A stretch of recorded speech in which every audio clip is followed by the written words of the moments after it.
नमस्कार, नवतेज डिजिटल में स्वागत है। अब रुख करते हैं खबरों की ओर। खबर एमपी के राजगढ़ से है, जहां व्यावरा सिटी थाना क्षेत्र के अरनिया चौकी के पास दोपहर 3 बजे करीब दर्दनाक हादसा हो गया। इस हादसे में 2 युवकों की मौके पर ही मौत हो गई। आपको बता दें कि व्यावरा सिटी थाना प्रभारी राज्यपाल सिंह राठौड़ ने बताया कि कालीपीठ निवासी कुलदीप दांगी और ठकोरा निवासी महेश पिता शंकर लाल दांगी कालीपीठ से ठकोरा में शादी समारोह में भाग लेने जा रहे थे। इसी बीच अरनिया चौकी के पास तेज रफ्तार ट्रक के चालक ने गति व लापरवाही से ट्रक चलाते हुए टक्कर मार दी। इस हादसे में 2 की मौके पर ही मौत हो गई। वहीं मरने वाले दोनों युवकों को रिश्ते में मामा भांजा बताया जा रहा है। वहीं विधायक रामचंद्र दांगी पहुंचे मौके पर। खबर उत्तराखंड के हरिद्वार से है। धर्मनगरी हरिद्वार में कल होने वाले सोमवती स्नान को स्थगित नहीं किया जा रहा है। अब श्रद्धालुओं को गंगा स्नान की पूरी अनुमति होगी। हरिद्वार जिलाधिकारी रविशंकर का कहना है कि 14 दिसंबर को सोमवती अमावस्या के स्नान पर केंद्र सरकार द्वारा जारी की गई कोरोना गाइडलाइंस का पूर्णतः पालन कराया जाएगा। साथ ही भीड़ भाड़ वाले स्थानों पर मास्क और सोशल डिस्टेंसिंग का पूरा ध्यान रखते हुए ही स्नान करने की अनुमति दी जाएगी। वहीं उन्होंने ये भी बताया कि जिन लोगों के कोरोना से खतरा है, जैसे 50 साल की उम्र से ऊपर के बुजुर्ग, छोटे बच्चे और गर्भवती महिला को स्नान वाले दिन घर से बाहर निकलने पर पूर्णतः प्रतिबंध रहेगा। इनके लिए उनके द्वारा लगातार अपील भी की जा रही है। आपको बता दें कि अभी हाल में ही कार्तिक पूर्णिमा के स्नान को जिला प्रशासन द्वारा स्थगित करने का निर्णय लिया गया था। गंगा सभा के साथ ही साधु संतों और कई धार्मिक और सामाजिक संतों ने प्रशासन के इस निर्णय का विरोध किया था। इसके बाद अब सोमवती स्नान को सकुशल संपन्न कराना भी प्रशासन के लिए बड़ी चुनौती है, क्योंकि जिस तरह से कोरोना अपने पैर पसार रहा है और स्नान पर श्रद्धालुओं की भीड़ गंगा घाटों पर होती है, उसे देखते हुए सोमवती स्नान भी किसी चुनौती से कम नहीं है और इस स्नान के साथ कुंभ स्नान की रिहर्सल भी हो जाएगी। खबर उत्तराखंड के काशीपुर से है। एक तरफ कोरोना काल की मंदी झेलते हुए व्यापारी परेशान है, तो वहीं अब रुद्रपुर में सड़क चौड़ीकरण के नाम पर व्यापारियों के उत्पीड़न का आरोप लगाते हुए प्रांतीय उद्योग व्यापार मंडल के कुमाऊं अध्यक्ष अश्विनी छाबड़ा ने उत्तराखंड सरकार से अनुरोध किया है कि 200 दुकानों को चौड़ीकरण के नाम पर जो उड़ाया जा रहा है वह गलत है। वैसे ही व्यापारी कोरोना काल से मंदी के दौरे से गुजर रहा है। सड़क चौड़ीकरण के नाम पर रुद्रपुर में प्रशासन द्वारा व्यापारियों का उत्पीड़न करके उजाड़ा ना जाए। हमारा सरकार से अनुरोध है, इस कार्यवाही को तुरंत रोका जाए। रुद्रपुर में जो 200 दुकानों को सड़क चौड़ीकरण के नाम पर उजाड़ा जा रहा है, वो नहीं उजाड़ा जाना चाहिए। कोरोना काल चल रहा है, व्यापारी वैसे ही व्यापार से और सारी चीज़ों से अभी उभर नहीं पाया है कोरोना काल से।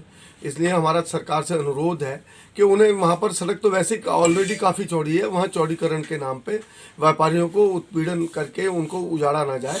हमारा सरकार से अनुरोध है कि इसे कार्रवाई को तुरंत रोका जाए।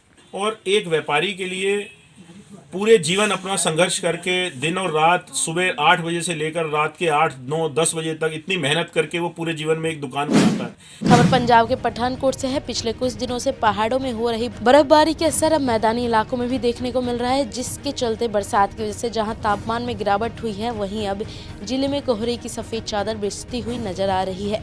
सुबह के समय कोहरे की वजह से विजिबिलिटी इतनी कम हो चुकी है कि लोग वाहनों की लाइटें जला वाहन चला रहे हैं। ऐसे में राहगीरों से जब बात की गई तो उन्होंने कहा, जिले में अब कोहरे की सफेद चादर बिछनी शुरू हो गई है। ऐसे में लोगों को चाहिए कि वाहन धीमी गति से चलाए जाए ताकि सड़कों के हादसों से बचा जा सके।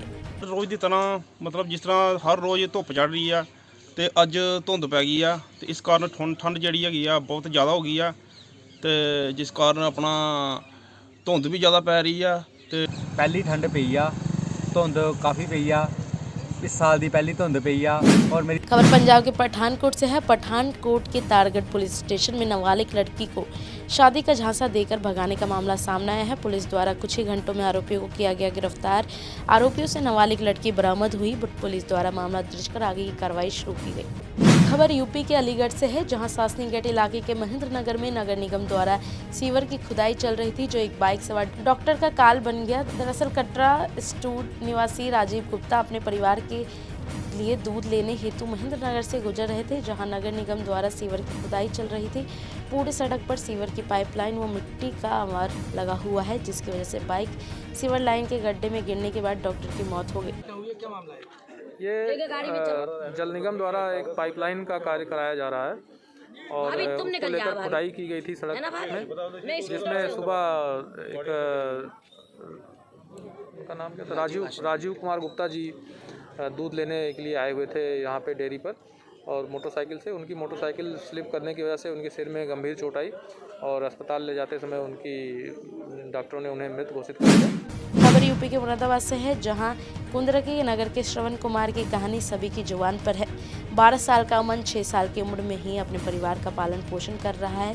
अमर के घर आंखों से अंधा बाप और पैरों से दिव्यांग मां सहित 2 छोटे छोटे भाई बहन हैं। अमन लंबे समय से ठेली रिक्शा चलाकर अपने घर वालों का पालन पोषण कर रहा है। अमन घर से बेहद गरीब है और अपने परिवार का एकमात्र सहारा है। अमन दिन से 100 से लेकर 200 रुपए कमा कर अपने परिवार का पालन पोषण अच्छे से कर लेता है, लेकिन परिवार पालने की वजह से अमन पढ़ नहीं पा रहा था।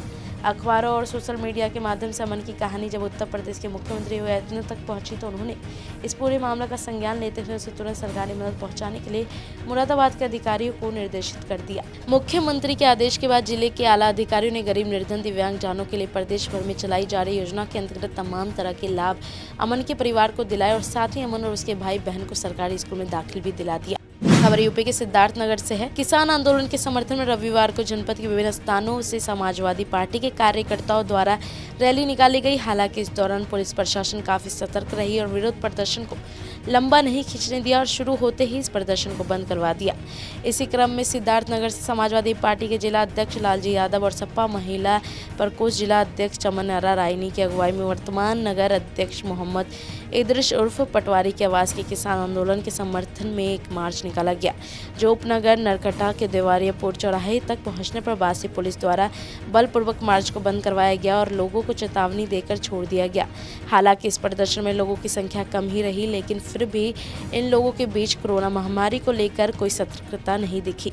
हद तो तब हो गई जब रैली में छोटे छोटे नाबालिग बच्चे भी बैनर पोस्टर लेकर नारे लगाते दिखे, और वो भी पूरे लापरवाही के साथ, जैसे कि इनको कोरोना के विषय में कोई भी खौफ नहीं है। आपको बताते चले कि जिले में विगत 23 नवंबर 2020 से ही जिलाधिकारी के निर्देशानुसार धारा 144 भी प्रभावी है, जो 31 दिसंबर तक जारी रहेगा। बावजूद इसकी तरह के प्रोटेस्ट अपने पीछे कई सवाल छोड़ जाते हैं